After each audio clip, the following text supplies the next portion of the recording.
Shalom, shalom, shalom, peuple de Dieu, shalom. Je vous salue dans le précieux nom du Seigneur Jésus-Christ. Oui, ma joie elle est encore grande de vous retrouver aujourd'hui, ce matin, pour pouvoir traiter un thème très important. Je pense que je dois m'excuser pour la semaine passée, puisque la semaine passée, il était dit qu'on devait se retrouver à 14h30 pour pouvoir nous enseigner sur la connaissance des âmes spirituelles. Je vous dis shalom, je crois que vous êtes en bonne santé, je crois que vous avez la vie. Je crois que tout le monde se porte bien et je pense que dans cette atmosphère dans laquelle nous sommes, on pourra profiter des choses exceptionnelles ensemble.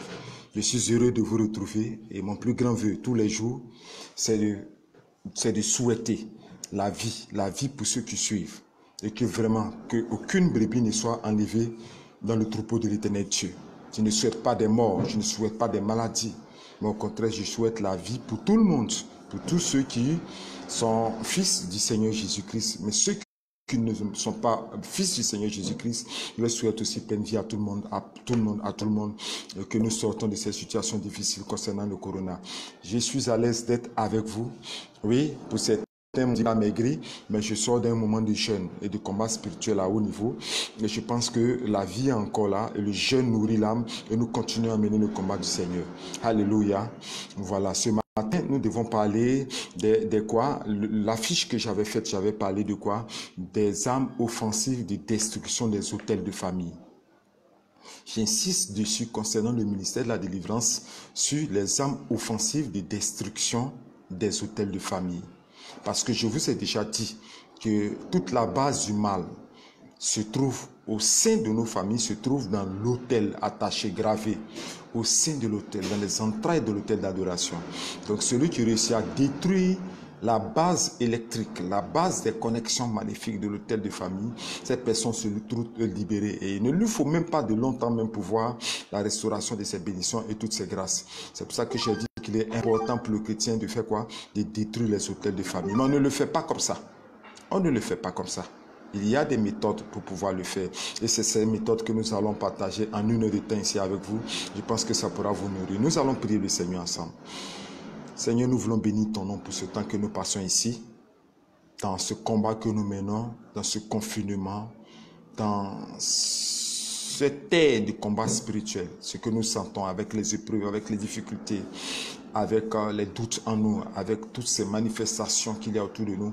Nous croyons que tu es Dieu. Nous voulons ton soutien dans la connaissance des âmes spirituelles, parce que nous savons que si nous prions, que nous demeurons dans la prière, nous arriverons à vaincre notre ennemi qui nous combat depuis le vent de notre mère. C'est pour ça que je prie que tu sois au milieu de ce combat, au milieu de ce séminaire, de cet enseignement, et que tu puisses nous nourrir de ta parole. Que la gloire te revienne au nom de Jésus.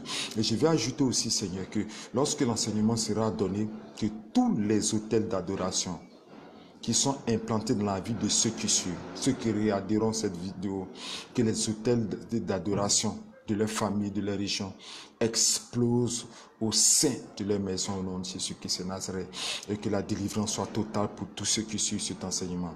Que la gloire te revienne au nom de Jésus-Christ. Amen. Voilà. La première question à laquelle nous allons poser, c'est de savoir l'importance du combat spirituel. Je reviens chaque fois dessus. Doit-on faire le combat spirituel? La répétition est pédagogique, mais elle est spirituelle. Pourquoi nous devons faire le combat spirituel? Voilà, je vais lire un passage dans le livre de Psaume 91, le verset 7. Voici ce que Psaume 91, le verset 7 dit. Et je lis. Que 1000 tombent à ton côté et 10 000 à ta droite, tu ne seras pas atteint. Amen. La Bible dit que 1000 tombent à ton côté et 10 000 à ta droite, tu ne serais pas atteint. Mais pourquoi 1000 doivent tomber à notre côté et 10 000 à notre droite? Et nous sommes au milieu, nous ne sommes pas atteints. C'est la représentation du combat spirituel. C'est la représentation de la guerre spirituelle. Il y a guerre autour de toi. Tu es toujours dans la guerre. Tu es imprégné dans la guerre. Tu es assis dans la guerre. Tu te tiens dans une guerre qui se passe à tes 4 extrémités. Et le Seigneur dit que lorsqu'il y aura cette guerre autour de toi, tu ne seras pas atteint. Pour nous rappeler qu'il y a guerre toujours autour de nous. Depuis le ventre de notre mère, jusqu'à ce que nous décédons un jour. Mais la guerre existe toujours. L'affrontement spirituel existe toujours. Et nous sommes au milieu d'une guerre qui va nous accompagner jusqu'à la fin de notre vie. La guerre spirituelle fait partie du quotidien du chrétien. On ne peut pas en échapper. Guerre contre les œuvres de la sorcellerie, guerre contre les autels de famille, guerre contre des démons. On ne peut pas se soustraire à cela parce que ça attache à notre existence. Donc nous, on doit aussi se mettre en guerre. On doit faire quelque chose pour ne pas que cette guerre-là puisse nous atteindre. Alléluia. Et pour le faire, il y a des logiques. La guerre spirituelle a des logiques. Amen. Et la première logique de la guerre spirituelle, c'est quoi? C'est la domination. Je disais à quelqu'un que si tu ne domines pas, on te domine. Il n'y a pas de juste milieu entre les deux. Pour dire que non, je ne domine pas et puis moi, on ne me domine pas. Non, non, non, ça n'existe pas. Si tu ne domines pas, on te domine. Et je prends la parole de Dieu dans le livre de Psaume et nous allons lire ensemble lorsqu'il parle de domination. Psaume 18, à partir du verset 7 et que nous allons lire ensemble. Psaume 18, le verset 7. Amen. Psaume 18, le verset 7. Si je me réfère à ça. Psaume 8, excusez-moi autant, Psaume 8, le verset 7. Et nous allons lire rapidement le verset ensemble. Ok? Il est dit ici, tu lui as donné la domination sur les œuvres de tes mains. Tu as tout mis sous ses pieds. Voici ce que la parole de Dieu dit. Dieu nous a donné la domination. Il nous a donné l'autorité. Il nous a donné de régner sur notre génération. De régner sur notre temps. De régner sur notre voisinage. De régner sur nos amitiés. De régner sur notre travail. La domination et le règne est attaché aux chrétiens. Et le Seigneur nous demande de le manifester parce qu'il a tout mis sous nos pieds. C'est pour ça que nous devons nous dépouiller de la pitié. La pitié ne fait pas partie des vertus de la domination. La pitié ne fait pas. On doit se dépouiller de la mendicité. La mendicité ne fait pas partie de la domination. On doit se dépouiller de l'esclavage. Voilà, esclavage dans l'église, esclavage avec le père spirituel, esclavage avec certaines personnes. C'est pas ça. Dieu nous a appelés à dominer, non à être toujours honni, toujours humilié, toujours traîné à terre. C'est pas ça, les vertus de la domination. Dieu dit, partout où tu es là, il faut que tu puisses vaincre et que tu puisses dominer. Il faut que tu sois le chef, le roi, parce que tu es fils du roi et tu es prince. Puisque tu sors de la lignée de Jésus-Christ, tu es la lignée des rois, donc tu es prince. Tu dois dominer sur ta génération, dominer sur ton temps. C'est une des vertus principales de la domination. Et je crois que si tu n'as pas cette domination, je prie à l'instant précis que le Seigneur te donne sa domination, qu'il te donne la vertu de sa domination pour que tu cesses de faire pitié, tu cesses de pleurnicher à chaque moment et pour que tu puisses t'arrêter la tête haute pour dire, mon Dieu que je prie n'est pas un Dieu des lamentations, n'est pas un Dieu de la honte, c'est un Dieu qui marche la tête debout. C'est ce que le Seigneur nous demande. Alléluia. Amen, amen. Voilà. La deuxième logique du combat spirituel, c'est la conquête. Amen. La conquête ou ce qu'on appelle aussi l'offensive. Nous allons partir dans le livre de Matthieu 28, le verset 19. La conquête ou l'offensive, Matthieu 28, le verset 19. Et nous allons lire ça ensemble. La conquête ou l'offensive. Et je lis. Matthieu 28, le verset 7, autant pour moi. On revient. Matthieu 28, le verset 19. Allons-y. Et nous allons lire la parole de Dieu ensemble. Ok, je lis la parole. Allez, faites de toutes les nations des disciples, les baptisant au nom du Père, du Fils et du Saint-Esprit. Amen. Voici l'un des versets clés de la marche du Seigneur Jésus sur cette terre avec ses disciples. Il nous dit, nous qui sommes dans le ministère, nous qui ne sommes pas, allez-y peuple, faites de toutes les nations des disciples, allez-y serviteurs de Dieu. Il nous envoie, allez convaincre, allez posséder des territoires, allez implanter la doctrine de Jésus-Christ dans des territoires inconnus. Si toutes les nations, dans des peuples même qu'on ne connaît même pas, des peuples qui ne sont pas encore touchés par l'évangile, tels que les pygmées du Cameroun ou les pygmées qu'on appelle la Guinée équatoriale, tels que les pygmées du Gabon, tels que les pays plus reculés, même les pays même arabes et autres. Il nous envoie les Chinois de partout dans le monde entier. Il nous envoie aller annoncer l'évangile. Mais on ne va pas annoncer l'évangile avec un esprit de négociation. On va annoncer l'évangile avec un esprit de concurrent.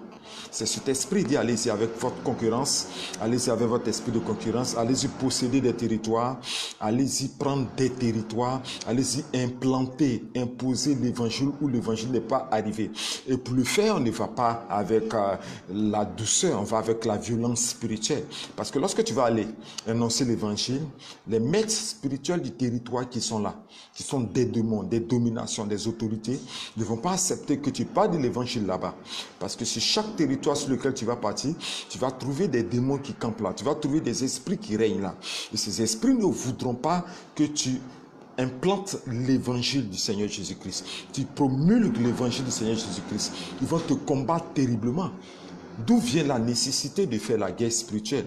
Il faut que tu puisses écraser ces démonations, écraser ces esprits, les mettre sous tes pieds afin que le champ soit ouvert et que tu puisses rentrer en contact avec les personnes. Même ces personnes à qui tu vas aller apporter l'évangile, il y a des dominations des autorités qui sont à la porte de leur vie. Les ethnies, les langues, les peuples, des dominations, les autorités règnent sur eux, sont à la porte de leur vie. Il faut que ces autorités-là soient détruites, brisées, renversées, dégagées devant le chemin pour que tu puisses annoncer, posséder le territoire. C'est pour cela qu'il est nécessaire d'avoir un esprit de conquérant, un esprit de conquête pour pouvoir véritablement faire quoi? Annoncer l'évangile dans un territoire. Vous, évangélistes, serviteurs de Dieu qui m'écoutez, tu ne peux pas aller implanter une œuvre de Dieu quelque part sans le combat spirituel. Tu ne peux pas aller bâtir une église, annoncer un évangile quelque part sans le combat spirituel. Il faut que le combat spirituel soit dans ta vie pour que tu puisses aller conquérir des territoires. Donc le verset nous parle de quoi? De la conquête. La conquête, allez-y conquérir, allez-y prendre des territoires, allez-y posséder des ethnies, allez-y saisir des peuples ailleurs. Et pour cela, il faut que tu aies la guerre spirituelle en toi et la connaissance des âmes offensives. Nous devons être des chrétiens d'offensive, pas des chrétiens qui font toujours pitié, des gens qui sont là mou. On est toujours mou, on est toujours fébrile, on est toujours fragile, on fait pitié. Non, le Seigneur a besoin des conquérants, des personnes qui ont un esprit de combat spirituel, un esprit d'offensive pour posséder des territoires. C'est ce que le Seigneur nous demande, l'offensivité pour pouvoir prendre des territoires. C'est important. La troisième logique du combat spirituel, c'est la protection. Ok? J'ai dit à quelqu'un que ce n'est pas parce que nous combattons que nous ne devons pas nous protéger. Amen. C'est la protection. Ce qu'on appelle la défensive. Et dans la protection, il y en a deux. Le premier, c'est la fuite. Si tu m'écoutes, je te dis. Premier, c'est fuir. Voilà. Parce qu'il y a des territoires sur lesquels quand tu vas, ça ne va pas, il faut fuir. Je suis allé faire une mission dans une sous-préfecture qu'on appelle Aféry. On m'a envoyé parler de tout l'hôtel principal. C'était une montagne et puis une eau. Quand je suis arrivé sur le territoire, les sorciers et les fous ont su que j'étais présent. Ils ont encerclé toute la ville. Mais j'ai pu m'extirper rapidement, me glisser pour aller détruire les deux hôtels. Mais le lendemain, à 4 h du matin, le Seigneur m'a dit, lève-toi et fuis. Aïe, il y a le combat, il y a les âmes spirituelles, j'ai les connaissances, il y a le jeûne. Mais le Seigneur me dit de fuir. J'ai fui. Ça ne joue pas. Il faut fuir. Et les disciples même du Seigneur, il y a des moments où ils ont fui. Et Dieu leur a dit que vous allez dans un territoire, si ça ne va pas, et que vous voyez que vous êtes trop persécuté, fuyez. Voilà. Tu mêles le combat spirituel, tu juges, tu regardes. Si tu sens que ton âme est presque à la mort et que le territoire est tellement dangereux, le Seigneur dit, il faut partir. Il n'a pas dit de négocier. On va lire la parole de Dieu, vous allez comprendre ensemble dans le livre de Matthieu. Alors, c'est Matthieu 10, le verset 23. Vous allez comprendre que la fuite aussi est une défensive. Ok? Allons-y dans Matthieu 10, nous prenons Matthieu 10, le verset 23. Si tu as ta Bible, il faut lire avec moi Matthieu 10, le verset 23. Lisons ensemble la parole de Dieu, vous allez comprendre. Quand on vous persécutera dans une ville, fuyez dans une autre. Point barre. Quand on va vous persécuter dans une ville, fuyez dans une autre. Matthieu 10, le verset 23. Il y a des situations où nous devons quitter. Il ne faudrait pas qu'on se montre du. Non, non, non, non. Il y a des situations où ce n'est pas du. Impudicité, il faut fuir. Oui, tu es parti combattre la sorcellerie. Tu sais que toi, tu es là, ton âme est presque conduite à la mort. Tu es dans un village, il faut quitter le coin. Pour ne pas perdre tes enfants, pour ne pas perdre ce que tu as de plus cher. Donc, je vais vous rappeler cette petite parenthèse pour savoir que la fuite fait partie de la protection. Ok? Même si je ne vous demande pas, vous les Ivoiriens, quand je vais vous dire, vous allez fuir partout. Oh, prophète, Moïse a dit de fuir. Je fuis. J'arrive chez ma grand-mère, j'ai un peu, il y a un petit moustique qui m'a piqué, je fuis. J'arrive chez ma tante, il y a une petite souris là qui est en train de me fatiguer dans la maison, je fuis. Non, non, je ne parle pas de cette fuite. Je parle de la fuite où il dit que vous êtes à leur mission et que votre âme est presque arrivée à la porte du séjour des morts. Il y a des situations qu'on fuit. À toi de juger avec la sagesse et à juger avec les forces que tu as. Est-ce que mes forces peuvent supporter ça? Amen. Voilà. Le deuxième élément de la protection concernant la logique de la guerre spirituelle, c'est le verrouillage. Réponds avec moi, le verrouillage. Tu fermes tout. Voilà. Tu ne parles plus de tes affaires. Il y a des moments où toi-même, tu te renfermes sur toi-même pour voir clair. Depuis des années, tu es dans telle église, tu pries, il n'y a rien. 10 ans de conversion dans une église, 20 ans de conversion, rien ne bouge dans ta vie. À un moment donné, tu fais verrouillage, c'est-à-dire tu reviens sur toi-même, tu te renfermes pour dire, mais qu'est-ce qui se passe? Il faut que je voie clair dedans. Le verrouillage, tu verrouilles les informations, tu verrouilles tes amitiés. Il y a des amitiés qui ne sont pas bonnes, qui travaillent avec les confrères de sorcellerie de ta famille. Quand je remarque là, depuis que je suis rentré dans telle association de femmes ou d'hommes là, depuis là, ça ne va pas. Il faut que je me retire un peu pour voir clair dans l'affaire. Tu verrouilles tout. Verrouillage même avec la famille. Depuis que je suis dans cette affaire de famille là, ça ne va pas là. Attends, il faut que je leur dise, attendez famille, je vais voir clair un peu plus, après on va revenir. Vous envoyez des enfants chez moi, vous envoyez des cousins, cousines, mais depuis qu'ils viennent, je ne me retrouve pas, je suis mélangé, je sens qu'il y a une sorte de sorcellerie dans la maison. Fais-les sortir, verrouillage. Amen. Et je vais vous lire le verset qui parle du verrouillage. Vous qui ne comprenez pas que quand on appelle à se retirer, se refermer aussi fait partie de la défense du combat spirituel, nous allons prendre le livre d'Ésaïe 20, le verset 20. On va lire ensemble. Répète avec moi, verrouillage, tu vas comprendre. Ésaïe 20, le verset 20. Allons-y ensemble. Quelqu'un a ouvert sa Bible de l'autre côté là-bas. Nous allons comprendre l'importance de pouvoir aussi se replier sur soi-même. Il est bon aussi de se replier sur soi-même. Hein? C'est chaud là. Il faut se replier pour voir clair. Voilà. J'ai Ésaïe 20, le verset 20. Quelqu'un peut m'aider? Ésaïe 20, le verset 20. Va, entre dans ta chambre. Ferme la porte sur toi jusqu'à ce que la colère soit passée. Va, entre dans ta chambre. Ferme la porte derrière toi jusqu'à ce que la colère soit passée. Amen. Dieu dit de se refermer sur soi-même, de verrouiller tout jusqu'à ce que la colère, le danger soit passé. Va, entre dans ta chambre. Ferme la porte jusqu'à ce que la colère soit passée. Amen. Le Seigneur nous demande de faire cela parce qu'il sait que c'est important. C'est Ésaïe 26, le verset 20, autant pour moi. Va, mon peuple, entre dans ta chambre et ferme la porte derrière toi. Va, mon peuple, entre dans ta chambre et ferme la porte derrière toi. Cache-toi pour quelques instants jusqu'à ce que la colère soit passée. Ésaïe 26, le verset 20. Dieu dit que s'il y a danger, il faut rentrer. Et puis il faut fermer la porte. Et puis il faut te cacher. Cacher. Cacher, sœur, frère, cacher. Il dit de te cacher. Jusqu'à ce que la colère soit passée. Jusqu'à ce que le danger soit passé. Il y a des moments où il est bon de couper avec tout le monde. Je n'ai pas dit couper pour toujours. Mais il y a des moments où il est bon de couper. Voilà, de se refermer sur soi-même. Parce qu'il voit trop. Les portes de ta vie spirituelle sont trop ouvertes, femme. Tout le monde rentre, tout le monde sort dans ta vie. Tout le monde rentre, tout le monde sort dans ton foyer. Tout le monde rentre, tout le monde sort dans ton mariage. Tout le monde rentre, tout le monde sort dans ta maison. Parce que tes portes sont ouvertes. Tu n'as pas fermé tout autour de toi. Tu n'as pas gardé dans le secret certaines choses qui sont intimes.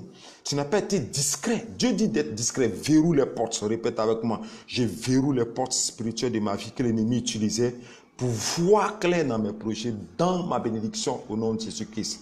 Ferme. C'est une prière, mais c'est aussi en action que tu dois fermer ces portes-là. Alléluia.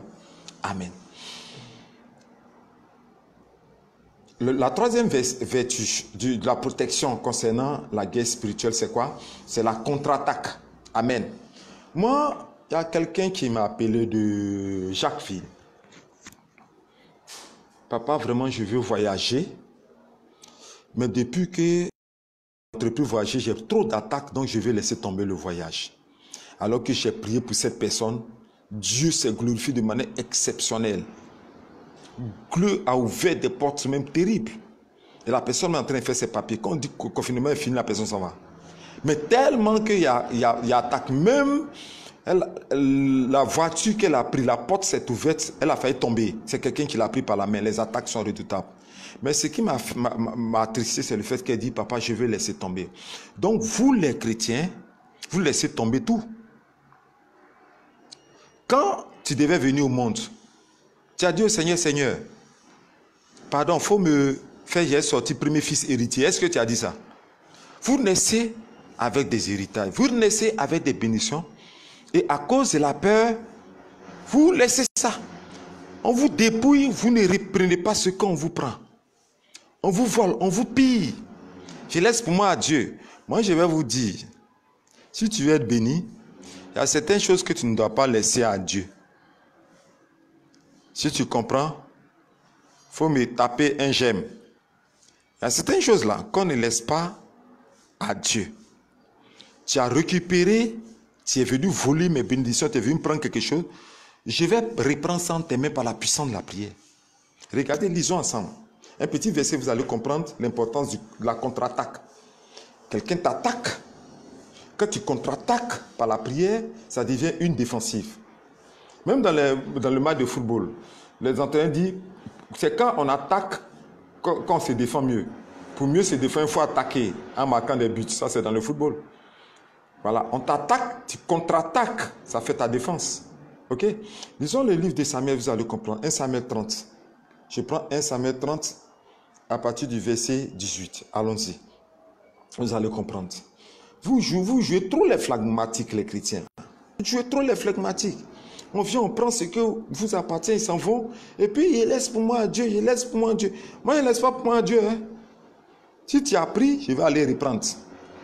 Ah non, non, non. Il faut que votre mentalité change et que vous compreniez l'importance de ne plus laisser vos bénédictions. Allons-y. 1 Samuel 30. Excusez, c'est ma femme qui le faisait, toujours pour moi. Elle n'est pas là aujourd'hui, donc je suis obligé de me chercher les versets, me donner la lecture.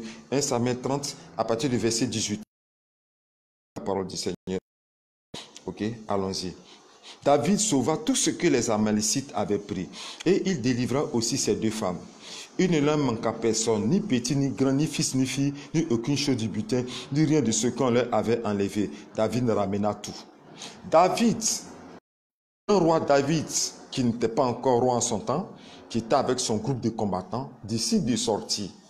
Il laisse son peuple là, sous les tentes, son pâturage, tout et tout. Et comme d'habitude, il sort aller faire des conquêtes ailleurs.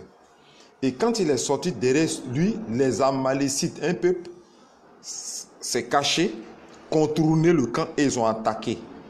Ils ont pris femmes, enfants, bétail, tout, richesse, bien. Ils sont emportés tout. C'est un grand peuple, les Amalécites. Quand David est venu, le peuple a commencé à pleurer, ceux qui étaient avec lui, ses soldats. Qui a dit, allons-y, on va récupérer.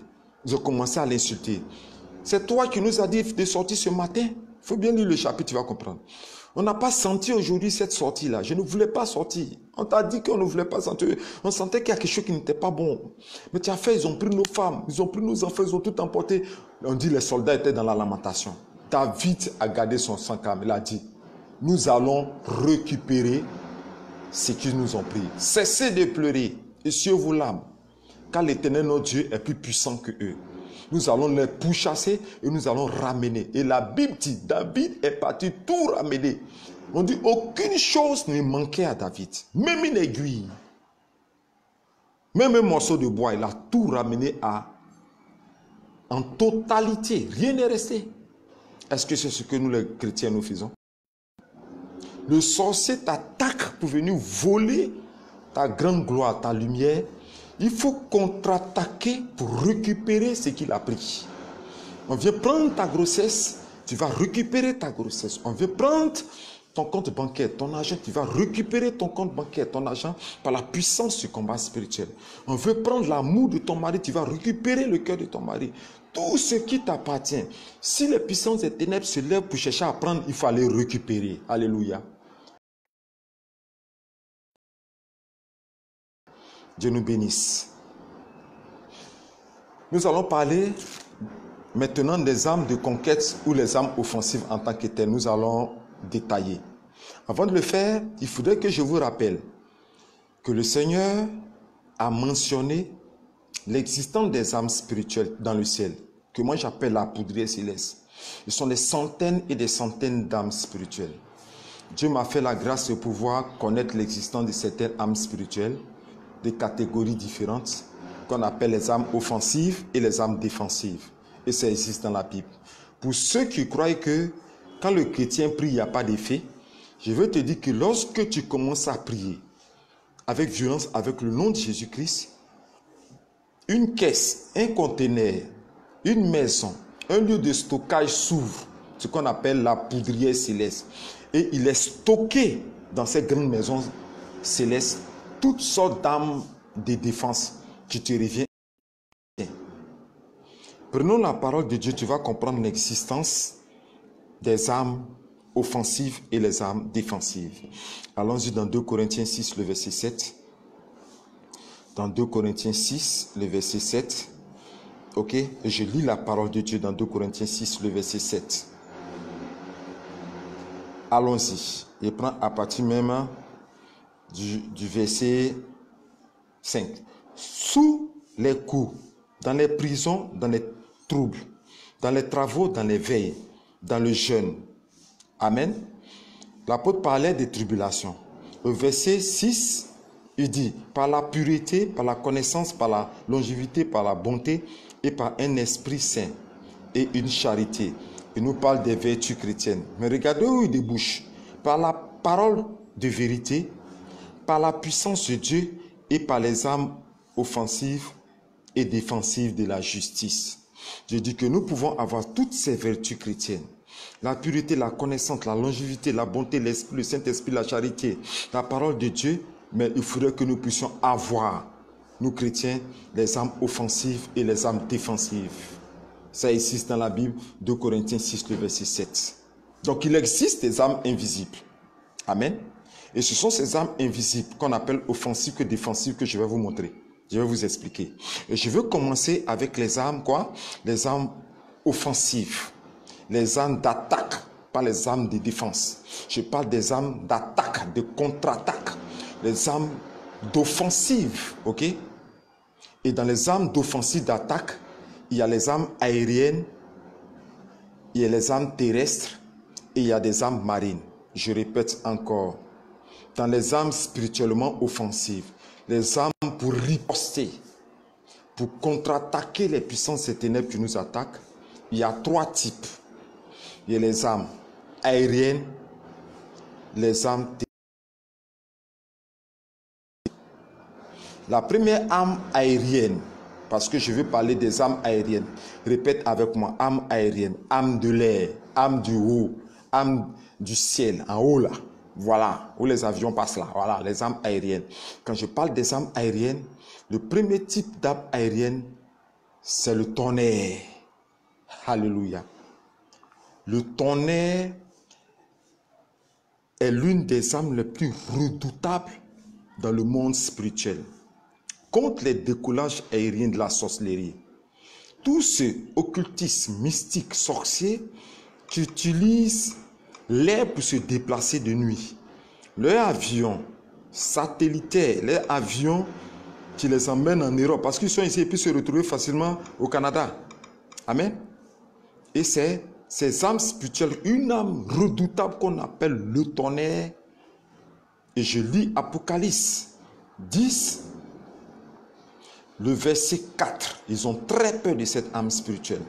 Et quand les 7 tonnerres eurent fait entendre leur voix, J'allais écrire et j'entendis du ciel une voix qui disait, celle ce qu'on dit les 7 tonnerres et ne l'écrit pas. Il y a 7 tonnerres qui sont, mon frère et ma soeur. C'est une arme nocturne. Elle fait partie des armes que nous utilisons durant la nuit. Si tu as utilisé les 7 tonnerres de l'Éternel la nuit, 1 heure, 2 heures, 3 heures du matin, dans l'intervalle de minuit jusqu'à 3 heures du matin, les sorciers sont mal barrés. L'autel d'adoration de ta famille est sorcellerie au nom de Jésus-Christ. Éternel, je commande ton tonnerre depuis ton trône. Fais retentir ta voix tonnante. Libère les 7 tonnerres comme des missiles nucléaires sur les autels d'adoration et sur les conflits de sorciers de la famille au nom de Jésus-Christ. La nuit là, ça résonne dans les camps. Doum, doum, doum, doum dans le camp. C'est une des armes spirituelles les plus redoutables, tonnerre. Localise, Seigneur, le féticheur et le marabout qui est assis avec ses bougies, en train de faire des incantations dans une case contre moi. Je libère les 7 tonnerres de la voix de l'Éternel. Où il est, je le pulvérise au nom de Jésus-Christ. Tu attaques. Fais cette nuit ce combat avec les tonnerres de l'Éternel. Fais cette nuit le combat avec ça. Tu vas voir, je te dirai mes condoléances. Parce qu'aucun d'eux ne peut résister devant le combat spirituel du tonnerre à haut niveau. Tu fais spécialement tant de prières avec le tonnerre. Tu foudroies les canaries sacrés. Tu foudroies les autels sacrés. Tu foudroies les fétiches sacrés. Tu foudroies les cases sacrées. Tu foudroies les masses sacrées. Tu foudroies les eaux sacrées. Tu foudroies éclair et fou tonnerre, tonnerre, tonnerre, tonnerre. Tu fais ça pendant 1 heure de temps, tu vas voir. Je sais que tu es un vaillant guerrier. Je sais que tu es une vaillante guerrière. Et je sais que tu tomberas à tes pieds au nom de Jésus-Christ. Deuxième arme aérienne dans les armes offensives, c'est le missile du feu. Répète avec moi, le missile du feu. Je vais vous dire qu'il existe plusieurs sortes de feu. Il y a le feu de l'alliance. Vous allez voir ça dans Genèse 15. Amen. Il y a le feu du baptême. Lorsque le feu est tombé sur les disciples, des langues de feu, c'est le feu du baptême spirituel. Mais il y a le feu de la destruction. Et dans le monde spirituel, le ciel s'ouvre. Si Dieu te montre, le ciel s'ouvre, il y a une fente qui s'ouvre dans le ciel et un feu descend comme un missile. Les animaux de la sorcellerie ont peur de ceux qui utilisent le missile du feu.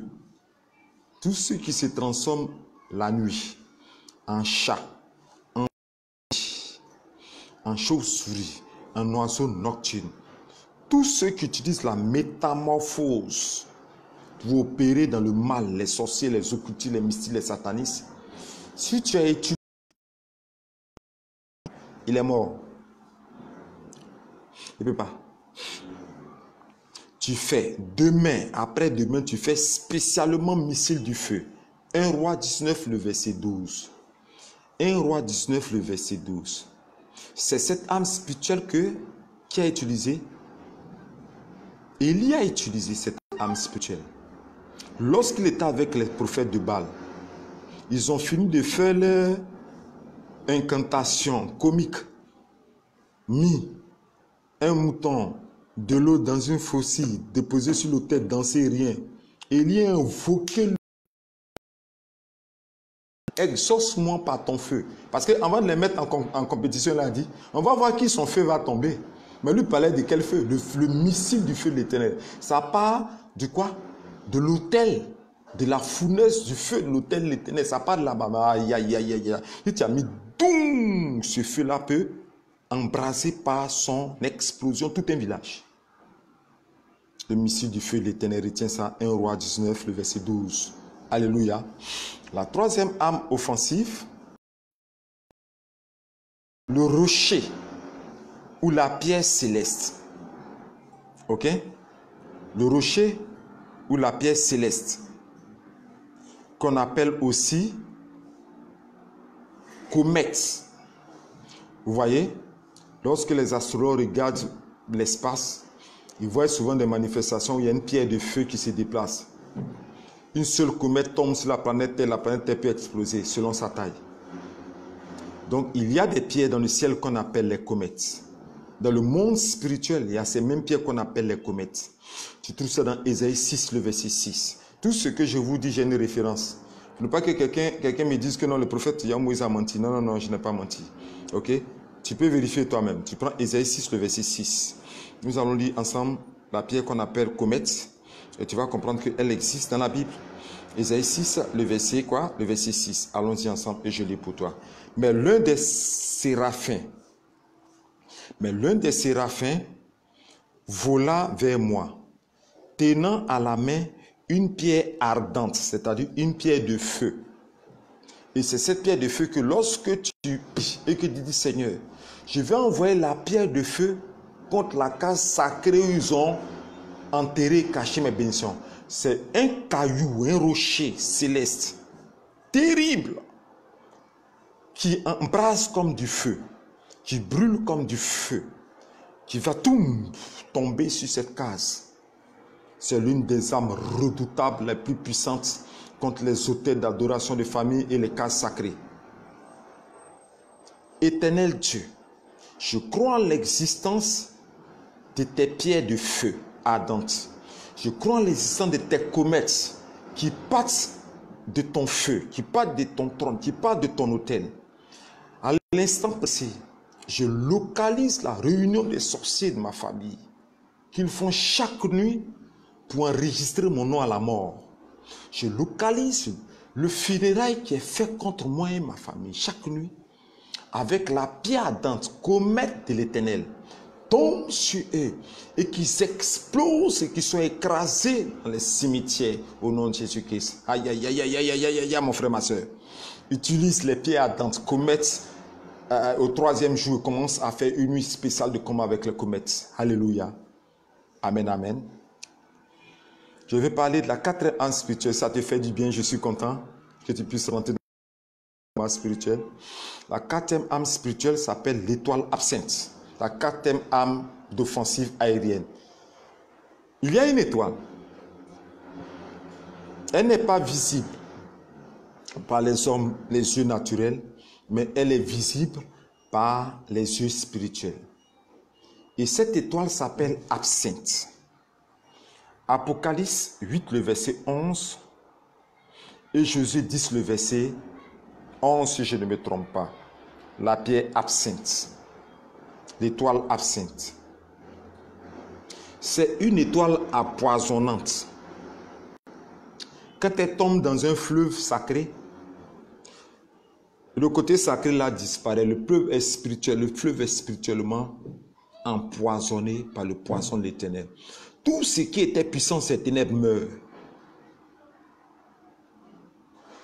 Si tu as libéré l'étoile absente et qu'elle est tombée dans l'eau de Canaries sacrée, le canari est détruit, c'est fini. Si tu as utilisé absinthe, qu'elle est tombée, c'est un animal qu'ils ont sacrifié comme toi. C'est tombé dans un cimetière, tout est pourri, il gâte tout, c'est fini, on ne peut plus utiliser.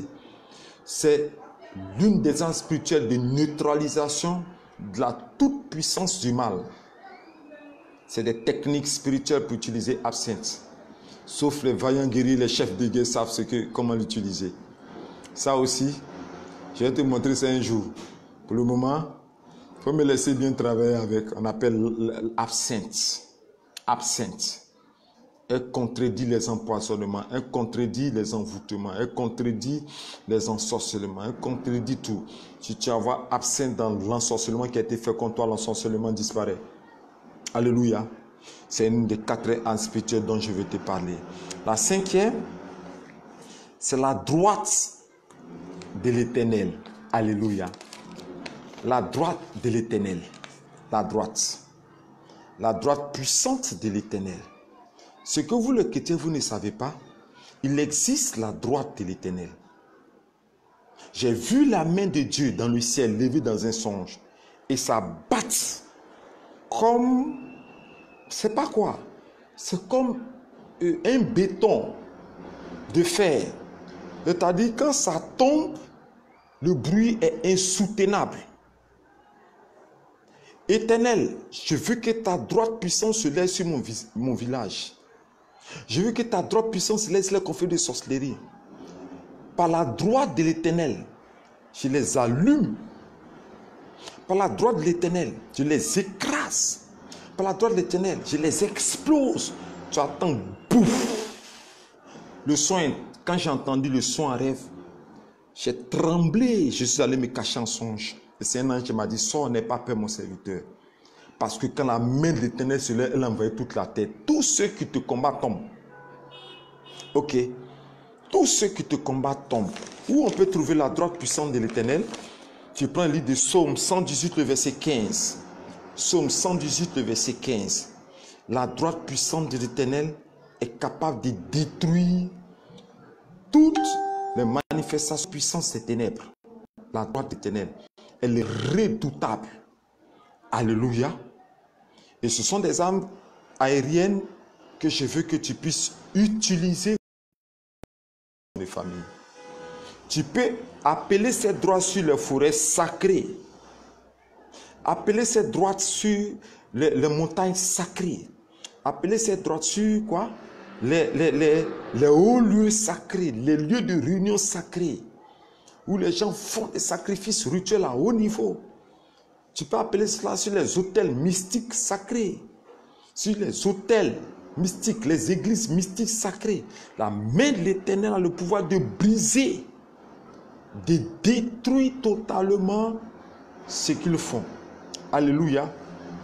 Et je veux te rappeler cela pour que ces armes spirituelles que je te montre te servent à combattre. Mais le conseil que je vais te donner, l'utilisation des armes spirituelles nous donne la possibilité de récupérer. On ne fait pas la guerre comme ça pour rien.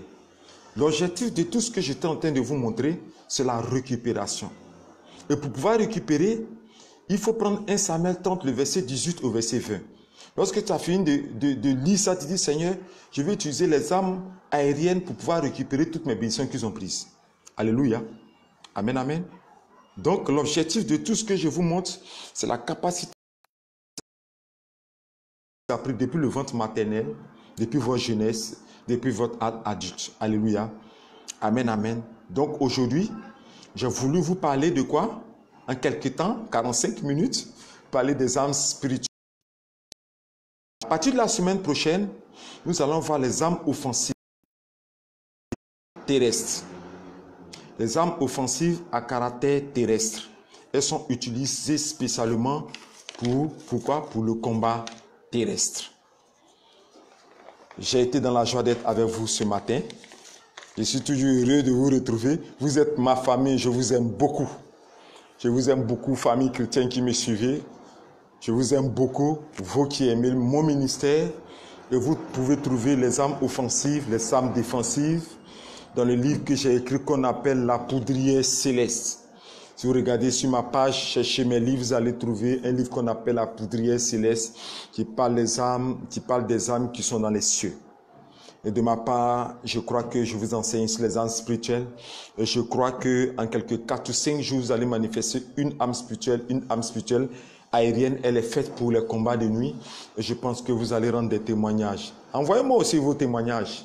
Appelez-moi aussi pour les témoignages à mon numéro que j'ai toujours communiqué, le 08 90 78 08 90 78 30, le 45 64 79 49, le 01 57 82 15. Si vous avez des sujets de prière, vous avez des combats que vous seuls vous ne pouvez pas mener et vous avez besoin que je vous soutienne dans ce combat, vous pouvez aussi m'appeler à ce numéro et je pense que je serai là pour vous aider. Je prie que toutes ces connaissances vous soient donner encore davantage et que ces connaissances vous rendent redoutables dans le combat spirituel parce que le Seigneur a besoin d'une nouvelle génération de combattants, des guerriers de la prière qui manifestent la puissance des armes offensives et les armes défensives. Shalom, shalom, shalom, shalom, shalom. Dieu veille sur vous, Dieu garde vos familles. On se retrouve la semaine prochaine, samedi à la même heure, 14h30. Que Dieu vous bénisse.